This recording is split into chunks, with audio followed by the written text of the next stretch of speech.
Inilahad nga ni Chris Ross na nakakausap niya si Justin Brownlee at gayon na rin ang mga ilang Gilas players sa pamamagitan ng group chat. Ang sabi nga ni Chris Ross ay nasa likod lang daw sila ni Justin Brownlee at handa nilang suportahan itong si Justin Brownlee sa kanyang pinagdadaanan. At nagbigay din daw ng komento itong si Justin Brownlee patungkol nga ito sa kanyang pinagdadaanan na bumagsak siya sa drug test sa China. Ang sabi nga lang daw ni Justin Brownlee ay nagpapasalamat siya at hindi kinuha ang gintong medalya sa Gilas Pilipinas sa Pilipinas. At ang sabi pa nga daw ni Justin Brownlee ay naghihintay pa rin siya ng posibleng maging resulta ng kanyang kaso. Kaya naman pakinggan natin itong si Chris Ross patungkol nga sa buong sinabi ni Justin Brownlee. We're behind him. Whenever we heard the news, we have a group chat.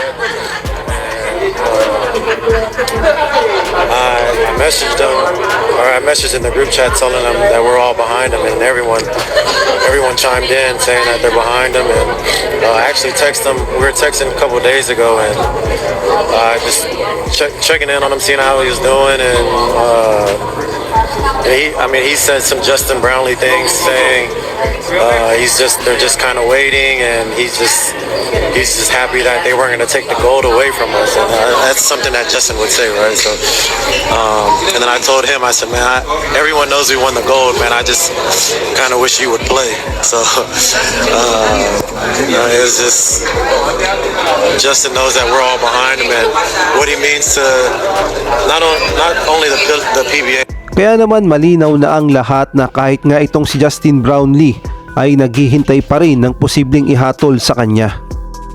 Sa ibang balita naman, na-featured nga itong si Dwight Ramos sa bagong commercial ng NBA. Marami tuloy ang nagtatanong baka naman meron ng kontrata itong si Dwight Ramos sa NBA.